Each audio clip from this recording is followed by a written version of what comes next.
ধুর, এটা কিছু হলো। দিনের খেলার একেবারে শেষ ওভারে মমিনুল হকের উইকেটটা আমরা হারালাম একদম অপ্রয়োজনীয়ভাবে। খুররাম শেহজাদের হার্ড লেন্থের বলটা একটু উপরে উঠেছিল, সেইটা কি থার্ড ম্যানে খেলতে চেয়েছিলেন মমিনুল? কি প্রয়োজনটা ছিল? ম্যাচের যে পরিস্থিতি ছিল, দিনের আর দুইটা মাত্র বল বাকি ছিল, এই সময় কেন ওই বলটা খেলার প্রয়োজনটা পড়ল? মমিনুল হকের ওই উইকেট হারানোর কারণেই তো সিলেট টেস্টের দ্বিতীয় দিনটা যে বাংলাদেশের, পুরোপুরি বাংলাদেশের, 100%ই ধরেন বাংলাদেশের, সেটা আসলে বলা যাচ্ছে না। বরং পাকিস্তান এই দিনের লাস্ট ওভারে, যেটা দিনের লাস্ট বল হিসেবেই থেকে গিয়েছে, কারণ আর 2 বল ছিল, তখন তো আর পরের ব্যাটসম্যান নামার সময় ছিল না।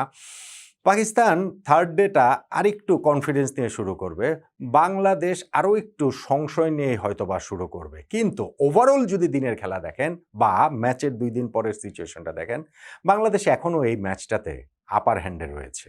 এবং সেইখানটাতে পাকিস্তানের খুররাম শেহজাদের বড় বড় কথা যে প্রথম দিন শেষে বলেছিলেন, সেইটাকে আরও বেশি হাস্যকর মনে হচ্ছে। প্রথম ইনিংসে বাংলাদেশ 278 রান করেছিল, এরপর পাকিস্তানকে 232 রানে অল আউট করে দিয়ে 46 রানের লিড আমাদের প্রথম ইনিংসে। দ্বিতীয় ইনিংসে মমিনুলের ওই লাস্ট ওভারটাতে উইকেট হারানোয় 3 উইকেটে 110 রানে দিনের খেলা আমরা শেষ করেছি। অর্থাৎ এখন 156 রানে ম্যাচে এগিয়ে আছে বাংলাদেশ। সেকেন্ড ইনিংসে 7টা উইকেট বাকি রয়েছে। লিডটাকে বাড়িয়ে নিতে হবে, বেশ খানিকটা বাড়িয়ে নিতে হবে।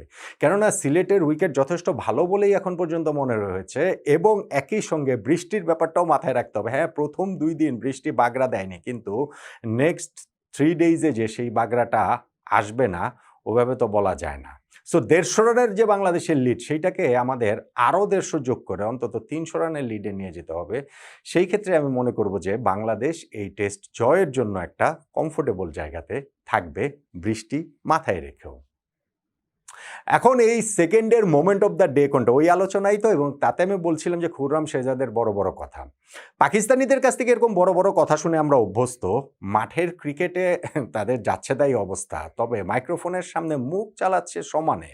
প্রথম টেস্টে মনে আছে না, সালমান আলী আগে বলেছিলেন যে না, আমাদেরকে যদি বাংলাদেশ ওরকম 70 ওভারে 260 রানের টার্গেট দেয়, তাহলে সেটা আমরা রান তাড়া করার, মানে আমরা জেতার জন্য খেলবো, তবে বাংলাদেশের সেই সাহস হবে না। বাংলাদেশ সাহস দেখিয়েছিল এবং পাকিস্তানকে ঠিকই হারিয়ে দিয়েছিল। এই সিলেট টেস্টেরও প্রথম দিন শেষে পাকিস্তানের প্রতিনিধি হিসেবে এসে খুররাম শেহজাদ বলেছিলেন যে প্রথম ইনিংসে তারা লিড তো নেবেই, বাংলাদেশকে 278 রান অল আউট করে, বলছিল 400 450 রান নাকি পাকিস্তান করে ফেলবে। সেই পাকিস্তান অল আউট হয়ে গেছে 232 রানে, ওইটাও আসলে শেষ দিক দিয়ে কিছু বোনাস রান পাওয়ার কারণে। ওই জন্য বলছিলাম, বড় বড় কথাই শুধু পাকিস্তানিরা বলতে পারে। বাংলাদেশ এই সেকেন্ড ডেতে স্পেশালি বোলিংয়ে যেইভাবে ডোমিনেট করেছে, ফিল্ডিংও বাংলাদেশের খুব ভালো হয়েছে, সেইটা রিমার্কেবল, এবং ওই জায়গাটাতেই টেস্টে বাংলাদেশ এখন ক্লিয়ারলি এগিয়ে আছে মমিনুলের ওই লাস্ট ওভারটাতে উইকেট হারানো সত্ত্বেও। দেখেন, আমি যদি বাংলাদেশের ব্যাটিং ইনিংসটার কথা বলি, আমরা 46 রানে এগিয়েছিলাম দিনের লাস্টে, যখন আমরা খেলছিলাম টি এর পরে লাস্ট সেশনটাতে। সেইখানটাতে আমাদের তানজিদ হাসান তামিম এই টেস্টে যা ডেবু হয়েছে, তিনি 4 রান করে ব্রিলিয়ান্ট একটা কাভার ড্রাইভ তিনি করেছিলেন, কিন্তু এরপর গালিতে ক্যাচ দিয়ে আউট হয়ে গেলেন। ডেবু টেস্টটা মোটেই তার স্মরণীয় কিছু হলো না। মাহমুদুল হাসান জয় প্রেসারে ছিলেন, ভালোই প্রেসারে ছিলেন, কেননা এই টেস্ট সিরিজের আগের 3 ইনিংস মিলিয়ে তিনি মাত্র 13 রান করেছিলেন, 8 রান 5 রান, এবং এই টেস্টের প্রথম ইনিংসে 0 রান।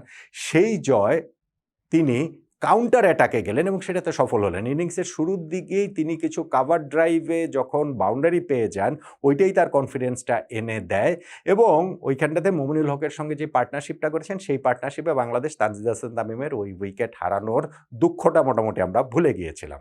জয় 50-তে পৌঁছে যান, তবে 50-র পরপর তিনি যেভাবে আউট হয়েছেন, সেইটাকে টু সাম এক্সটেন্ট আপনার আননেসেসারি মনে হতে পারে, যে ফ্লিক করতে গিয়ে ওইখানটা হচ্ছে গিয়ে লেগ সাইডে তিনি ক্যাচ দিয়ে আউট হলেন, কিন্তু তিনি যে অ্যাটাকিং ক্রিকেটটা খেলছিলেন, এই রোলটাই টিম থেকে হয়তো বা তাকে দেওয়া হয়েছিল, অথবা অফ ফর্ম থেকে বেরোনোর জন্য এইটাকেই তিনি একটা ওয়ে আউট হিসেবে নিয়েছিলেন। তাতে আপনি বলতে পারেন যে না, ঠিক আছে। তবে আবার ওই 50 পেরিয়ে গেছেন, একটুখানি ওই জায়গাটাতে সতর্কতার সুযোগ আসলে ছিল, কারণ ওইভাবে যদি মাহমুদুল হাসান জয় তো ধরেন এখন হচ্ছে গিয়ে 80-90 স্ট্রাইক রেটে তিনি সেঞ্চুরি করে ফেলবেন না, ফলে 50-র পর তিনি আরেকটুখানি দেখে শুনে খেলতে পারতেন ওই বলটা, ঠিক আছে। তারপরেও জয় আউট হয়েছে।